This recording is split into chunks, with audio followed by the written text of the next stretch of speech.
Cleo from 5 to 7, Agnes Varda's French New Wave feminist meditation, explores one woman's liberation from her own narcissism and society's objectification, achieved through self-awareness in the course of just one day. Cleo reaches a boiling point after being confronted with her own mortality, and only through her fear of death is she able to open her eyes to not only how she is perceived in the world, but how she actively perceives the world as well. In the first half of the film, Varda constructs an objectifying gaze.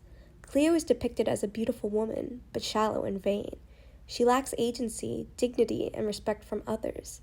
She is obsessed with beauty and femininity, as it is all she knows, all she has been taught. She says, Minute, beau papillon. Être laide, c'est ça la mort. Tant que je suis belle, je suis vivante et 10 fois plus que les autres. She loves her reflection, loves the way she looks, and is convinced she loved herself and her life. The self-absorption and focus on beauty is absolutely demonstrated in how Varda chooses to shoot Cleo. The audience constantly sees Cleo, not just as others see her, but also how she sees herself, as an object, someone to be looked at and admired. She is beautiful, perfect, flawless, an idol, a doll. In Elizabeth Ezra's Cleo's Mass, Regimes of Objectification in the French New Wave, Ezra writes that racial and sexual objectification appear to bring things and people closer to the subject who contemplates them, thus creating the illusion of intimacy, while in fact alienating their objects from the viewer. Cleo's objectification, through her own perspective, the other characters' perspectives, Varda's perspective, and the audience's consumption of the film itself, further objectifying and dehumanizing her, creates this false intimacy. We are familiar with Cleo, but not really.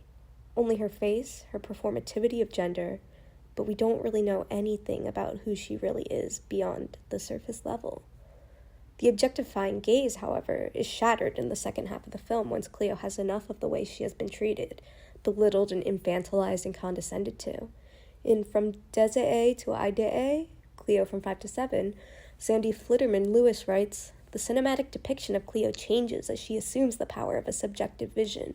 We see Cleo differently as she comes to see things and others differently herself. Cleo becomes self-aware of her status of object, of the objectifying gaze she has been subjected to and internalized. Thus, Varda manipulates the gaze being employed from objectifying to humanizing. Cleo's beauty is no longer the focus of the camera. The world is expanded upon cinematically, as Cleo also comes to the realization that the world is expansive. She is curious and alert and observes the people of France and their conversations and musings. The camera adapts Cleo's perspective, and the audience sees what Cleo sees. By cinematically giving Cleo agency, power, and control over the camera and over her own life, Varda empowers Cleo and gives her the chance to explore her city and connect to her surroundings with fresh eyes and a newfound empathy and insight. By adapting the cinematic gaze to complement the narrative and Cleo's character's adaptation, Varda smartly and sharply creates a film that is a biting critique of the objectifying gaze she uses in the first half. It's as if she's saying there's so much more to life, womanhood, and identity than how we have been taught to see ourselves.